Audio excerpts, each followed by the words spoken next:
you know Prey is the first movie to be fully dubbed in Comanche? Have you heard Prey's producer Jane Myers used her own cultural background to capture Comanche authenticity? Can you believe that The Predator 5 can solve inflation? Is it possible that this prequel can cure the monkeypox? Is there anything this film can't do? Yeah, how's about Hold My Attention?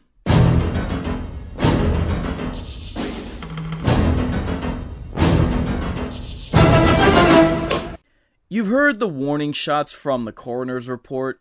You've seen the lackluster reception by the gut reaction. You've even tuned in to the watch party. Now it's time we down our liquid courage, dig down deep, and stare this enemy in the eye. This flick ain't gonna review itself, and, frankly, this is a first for the franchise. No, I'm not speaking of the first time the Predator set foot on Earth. I ain't talking about this as the first time this series took a step backwards in its chronology, or its writing quality, and made a prequel. I'm not even discussing gibberish like plot progression, character development, engaging dialogue, personal struggles, build-up and payoff. Ain't nobody got time for that. Who said anything about story conventions? We're talking about a movie here. We've got an agenda to push. No, fans, I'm of course referring to the introduction of feminist ideology and identity politics of the Predator IP. Obviously. You know, the kind of cinematic sermonizing that saves lives, literally. Ironic that this film is set within the American wilderness, since it now represents the Coyote Ugly of the franchise. Well, before I take a swig of this swill to force beer goggles upon my sight... Oh, I'm just trying to drink you pretty.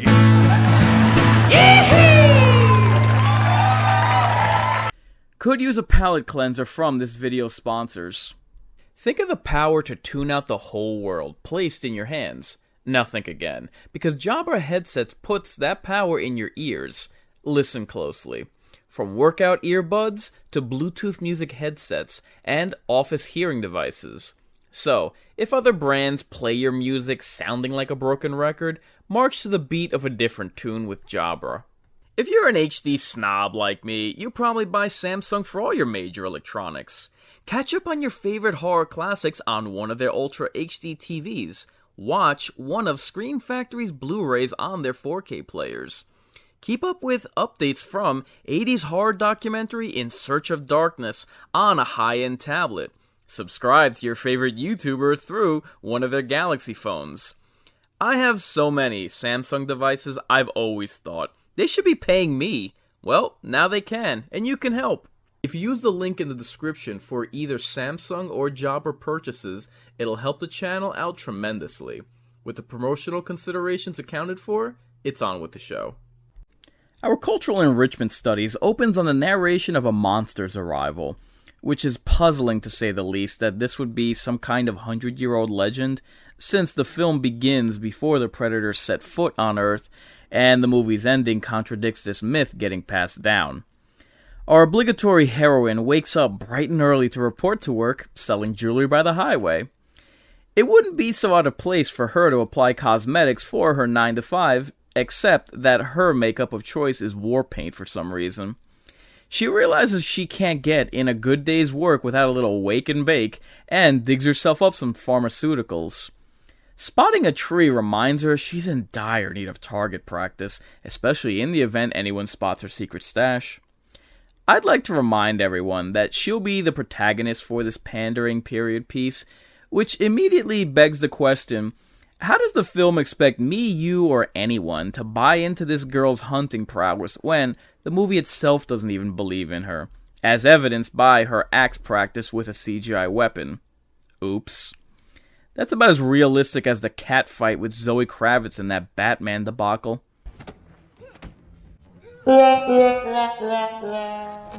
That's not half as dumb as trying to convince you that her throwing axes at stationary targets automatically prepares her for the hunt. That's like thinking yourself ready to box just because you hit the speed bag. You've missed a few steps there, Chief. She embarks on some needless parkour gymnastics while chasing a buck, and all she gets for her trouble is her doggo gets caught in a trap. Fortunately, she's got just the trick in her pharmacy bag.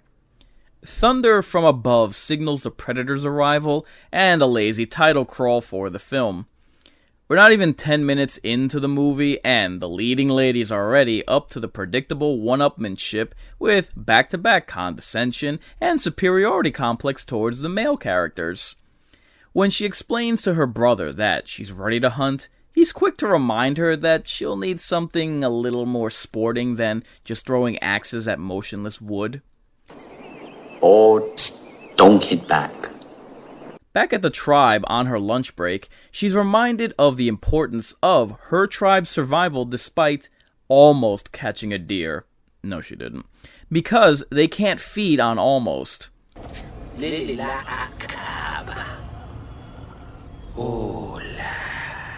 A chat with her mother reveals the entire agenda behind this movie. Why do you want to hunt? Because you all think that I can't. Solid motivation. As superficial of an incentive as this objective is, you'll be amused to discover that, from here, the protagonist's journey will budge exactly 1 block from square one. She wants to be a hunter, she becomes a hunter. That's a hell of an arc. She triples down on her petty snobbery when it's her brother that brings home a fresh kill, so she mocks him out of pure jealousy. Way to bite the hand that literally feeds you, but sure, acting like a diva is a clear-cut mark of a skilled hunter. Now that we've hit the 10-minute mark, I am loving this character so far. Her mother tells her to make herself useful and pick some herb. They're low on peace pipe grass. So, Predator arrives unceremoniously. Our leading lady is seen preparing for life as a big game hunter by picking petunias and smelling the roses, when, up and at 'em tenderfoot, the tribe's hunting lions. When she finally catches up to the other hunters, the movie tries to get us on her side when they mock her abilities, which backfires as far as segregation, considering that men tease one another, so she's not exactly getting singled out here. Whoops, movie. We momentarily shift focus to this scene of everything in the forest eating itself until the predator has a go of it and just makes a mess of the food chain. I love how the movie claims that she's a good tracker, yet it's her doggo that makes the find. Twice. She shares some of her trail mix with an injured hunter, and because they arrived just in time, he's well on his way to a full recovery. Congratulations, Cochise. You just hit the lottery, and not just because you're headed for ownership of a casino and a drinking habit. I'm not up on my herbal remedies, but did natives actually know the chemical reactions that plant life had on the body, such as slowing your blood, or is that something that this movie made up?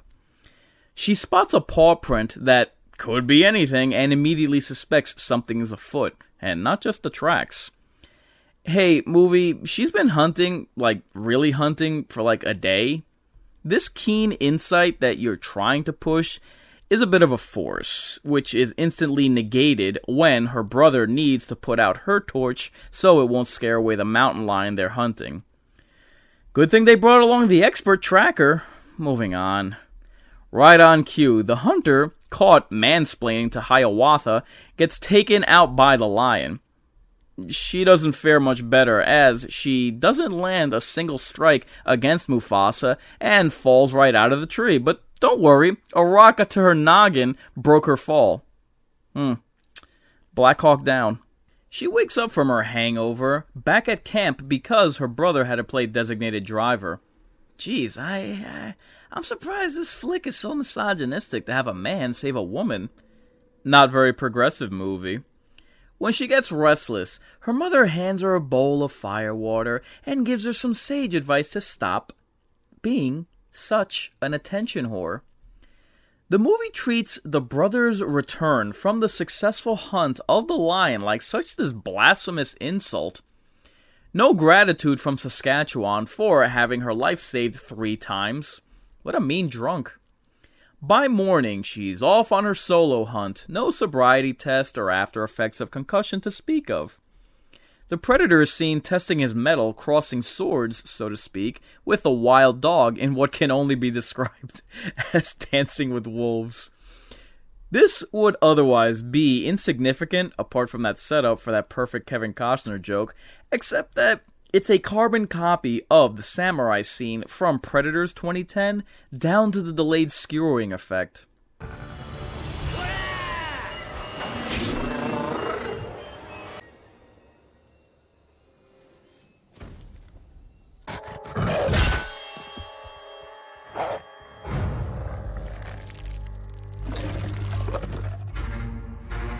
Boy, I wonder if that will be a recurring theme. Roanoke adds a rope to her axe throwing so she can now more easily retrieve her CGI weapon. She camps out alone, in the wide open, in the wild, at night, despite the presence of carnivores, while the predator makes some jewelry for himself out of that wolf he poached. She comes across a buffalo graveyard, and I find it funny that she prayed over one of them considering what buffalo think of natives. Me no trust them, white man. Me better not go to bathroom. White man will steal my seat and call it manifest destiny.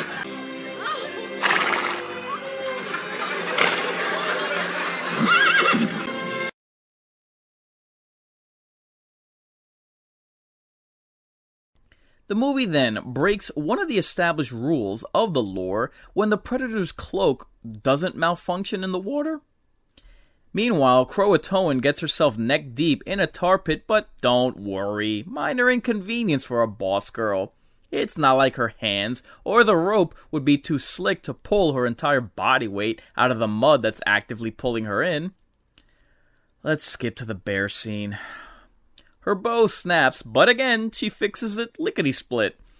For the record, she's now been hunting for all of 3 days, and the game she decides to hunt is a full-grown grizzly? Alone? With a bow. For those keeping score, the grizzly's appearance means we've now had mountain lions, tiger lilies, and bears. Oh my. Well, here's the other scene that the trailer was known for. Again, it appears that the camouflage distorts more from the strikes from the bear than the water.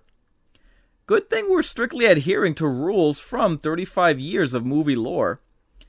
As far as the bear fight, I guess it would make sense given a grizzly's size and strength for the predator to confront it head-on in a slugfest. She catches up with her tribe's hunters, who remain skeptical of her tale of a monster who took on the grizzly with its bare hands. Yeah, I mean, why aboriginals who worshipped water spirits, believed in tricksters and thunderbirds, and erected totem poles of mythological creatures would believe in such cockamamie cock and bull story like that, that's anyone's guess. It's been over 45 minutes at this point, and we've got a quota to fill, so there's a pointless scuffle between Sacagawea and one of the hunters, which she naturally gets the upper hand in. But when she gets sucker punched, that proves too much for even the predator lying in wait, and he intervenes on this display of toxic masculinity. For the second time, a tribal male who dared to mock our resident Mary Sue meets his comeuppance in brutal fashion. We get our look at our cyborg alien hunter that the media sites doing this movie's marketing refer to as the feral predator, and I gotta be honest, not only did I prefer when the concept of a bigger, badder hunter was done better by Predators 2010, where do you think this movie got the idea for animal bones incorporated into the helmet? The guy with the bow either just quits after firing once, or only packed one arrow for the hunt. We get one Wilhelm scream and some awkward quick-cut editing because this movie can't make up its own mind how to shoot a scene. So, despite possession of long-range projectiles, Chief Running Bull has escaped the Predator's clutches 3 times in 10 minutes.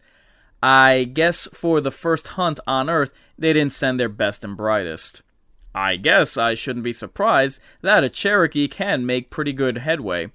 They are rated first in speed and performance, just ranked worst in financing. So she gets her footsie caught in a trap and is immediately set upon by the real monsters of this story. White male privilege. Eastern European to be exact. So she wakes again after her face meets the business end of a rifle, this time to find herself caged. The critical drinker already mentioned it, but the movie really does go out of its way to manipulate you into hating the French trappers. They're doing everything but grunting like cavemen at their camp, and when they're not shuffling around like unrestrained primates, these baguette-munching frogs are helping themselves to a belly laugh at Chickasaw's expense. We will show the stupid Americans who look like the frog, eh? See, I'm an equal opportunity offender. What comes next is the piece de resistance. Seems the trappers had caught her brother too, so they strung them both up as bait to draw out the predator. This backfires straight away when the two hunters taking point can't hear their comrades getting slaughtered even within earshot? What good would it have done? They just would have soiled their pantaloons, and there's no sense in using your undies to wave the white flag when you've already gone and baked your brownies in them, now is there? You gotta love the sight of musketeers getting guillotined. How do you like you some poetic justice there, Frenchie? Turning to witness the crime scene of their companions relieved of their beret-wearing heads before they had a chance to bid them arrivederci. Oh, that's Italian. Sacre bleu! The predator's still there and coming for them. Better French kiss your asses au revoir, mon ami. As atmospheric as this scene is, I've got to ask, where on earth are they? The windstorm of volcanic ash looked like something out of LV-426. The hell with it. After over an hour of this flick, I'll take what I can get. So here, the Predator can fire spears at long distances, just not at the leading lady. Makes sense. Who am I kidding? She's been knocked out twice, once by a rock, and caught her ankle in a trap, all without any lingering injury. Her plot armor is set to Daenerys Targaryen by now. After reminding Squanto how amazing she is at everything, and better than him, this movie just can't help itself and has to drop a quote from the original. If it bleeds, we can kill it. Because screw you, prequel, I'm not giving you credit for that line. Hey, remember that ankle trap I mentioned Iroquois stepping in? Well, it catches the Predator who howls in pain because, consistency. When he gets shot at, the Predator whips out his geisha fan.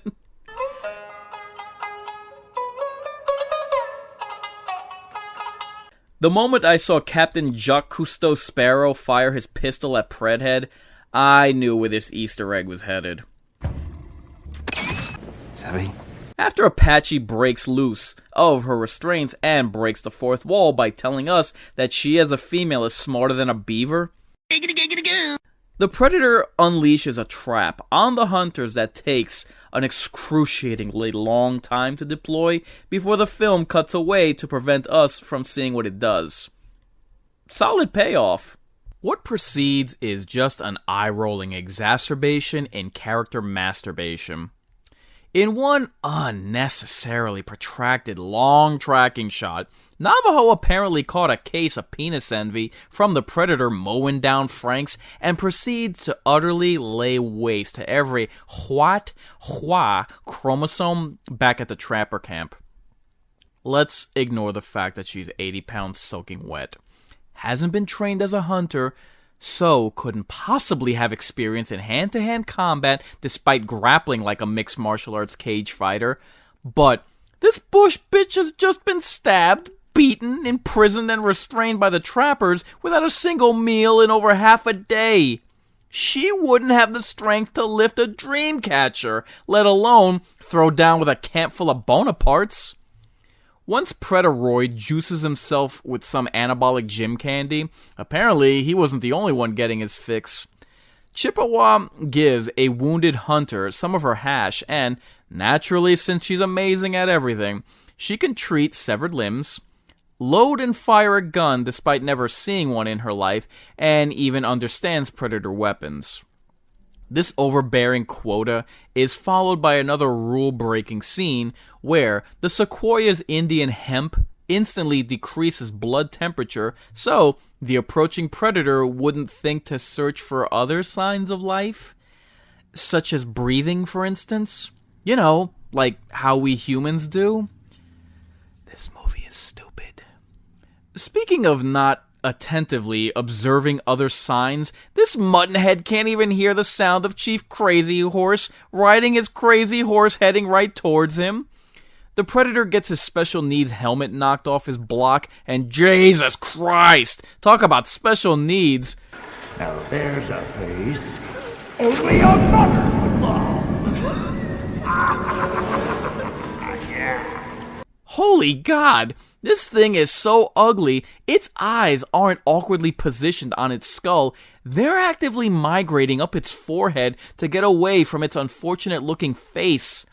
I thought that Chief Butterface had a bad landing. If this thing is going to fall off the ugly tree and hit every branch on the way down, can it at least show some manners around the lady and yell Geronimo before it crashes on its head? Teeth first.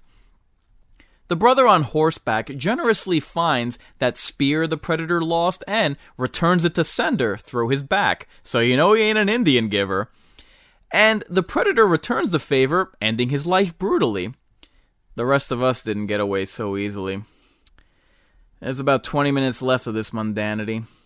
Speaking of turnabout, Chief Blackface traps one of the trappers and not only begins monologuing, but I kid you not, speaks directly to the audience when she says, You think that I'm not a hunter like you.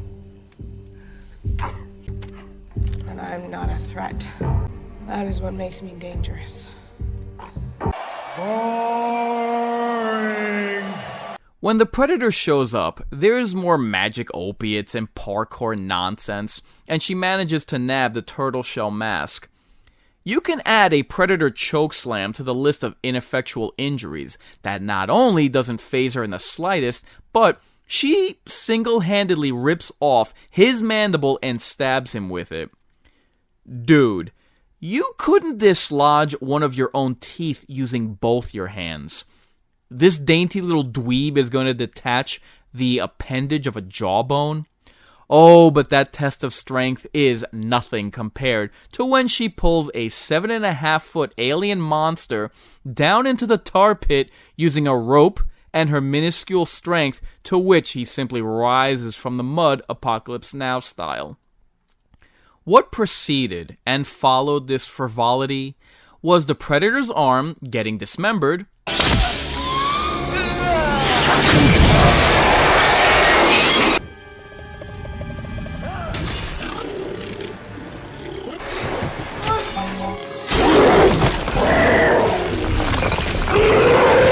it is stabbed repeatedly with blunt weapons,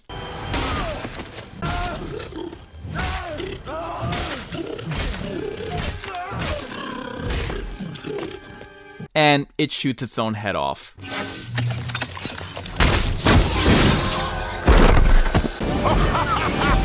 Trigger! Where do they come up with this stuff? For the record, not only did the Predator fire his harpoon weapon 3 times prior, and it not hit its mark because it chased the helmet's targeting beam, but make sure to thank Yondu for this convoluted needle, since this movie stole that idea from Marvel. She screams something stupid, brings the Predator head home because she gets the last laugh on her brother and the alien hunter, and now you're supposed to like her. Oh, and did I mention she came with that pirate gun in tow? You know, the one from Predator 2? See, this movie couldn't possibly suck. It connects to one of the other films. And this is the story of how she became the last of the Mohicans. Oh, and the Predators return in full force to lay waste to her tribe and retrieve the pirate gun. Happily ever after. Prey is one of those movies that reminds me why I started my channel to begin with. The paid-off and sold-out entertainment media reinforces the mission statement of why I keep this machine going. There are movies that have disappointed me, like Gretel and Hansel. There have been movies that couldn't even reach the low bar I set for it, like The Batman. This movie is just as stupid as I knew it'd be. I hit it right on the wampum with this one. For the first time the Predator arrives on Earth, it's not treated like any kind of big deal for the film or the franchise. It's ironic that this prequel is now what kickstarted hunting season for the franchise, because I've put together a little hit list of my own. For directors, for fans, oh yes, y'all are gonna catch some of this smoke too. And the worst repeat offender, the industrial complex of shill media. Starting with Dan Trashenburn, however you say his stupid last name, and his political pandering. Bro, you are late to a party that was itself already dead on arrival. Over the last 7 years, we've seen woke cinema level franchises, from Star Wars to Marvel, from Terminator to Ghostbusters. Not only is its late addition to the Predator franchise one Hail Mary of a desperation pass, but you ain't salvaging dick, let alone this series. It's just cliched by this point. This movie uses every cheap trick in the bargain basement book to get you to like it. The pistol Easter egg tie-in, nostalgia bait movie quotes, in-universe ripoffs. Your stunning, beautiful, and brave Mohawk instantly figures everything out. This heroine is so keenly intuitive of this alien hunter, I'm surprised that she didn't short-circuit his cloaking device using the water from a rain dance. For everybody white knighting for Chief Spread Eagle over here, it wouldn't surprise me if you were the same hypocrites dunking on Adrian Brody for his role in Predators 2010 in comparison to Arnold Schwarzenegger. So I guess size does matter, just not when you're seeking validation from the fair sex. Ah, the soft bigotry of low expectations. Don't let me ever hear you complaining about Danny Glover defeating a predator after multiple confrontations, especially killing it with its own weapon. If you don't agree with me that a black man can kill this hunter, well, I'll just do what you're gearing to do in this video's comments section and call you a racist. Don't let me catch you pissing your pants yellow over the look of Berserker Predator from 2010. Not after Hunter on a half shell over here. Turtle power! I've got news for you. The fans made a better tribal Predator than this movie. Chalk this one up as unnecessary prequel number infinity in a procession of needless origin stories. The Thing, Texas Chainsaw Massacre, The Exorcist, and this, 1 decade after the debacle that was Prometheus. And speaking of its Xeno brethren, after the embarrassment that was Aliens Colonial Marines, the silver lining that followed was the announcement of series high point Alien Isolation. This Predator prequel's production was announced after a similar catastrophe of The Predator 2018. Rest assured, lightning did not strike twice. This was not the saving grace that the series needed. I'm not going to budge an inch from my stance. Sci-fi franchise. Alien Hunter, take it into the future, set it in space. When I think of what this series could have been and where it ended up, why, it almost brings a tear to your eye. So, instead, not only do we set the plot progression backwards, but this movie rips off because it cannot innovate. And finally, we come to my favorite of the career criminals, the faux journalists, the shill media, and the propaganda they force-fed the masses. You sell so bullshit, all of it. A masterpiece, you say? They said the same thing about this year's The Batman. Praise the gore? Identical talking point from Halloween Kills. The industrial complex is getting predictably lazy with fraudulent praise, and not just because they copy-paste their marching orders in support of woke media. For your blatant spin job that you routinely cycle movie reviews through, get ready because it's coming. When attempting to patronize fan bases with all your moral grandstanding despite remaining so morally bankrupt, You use people's skin tone and sexual orientation, their race and their religions, as marketing schemes, you're in for the worst of it. By bigging yourself up by talking down to the rest of us, well, you're off the reservation.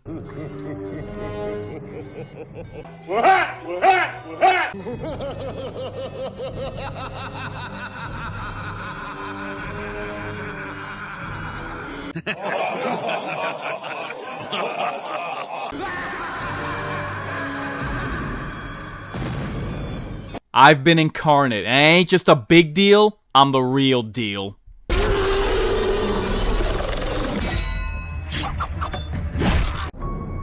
If you're resigned to your fate, time to subscribe to your fears.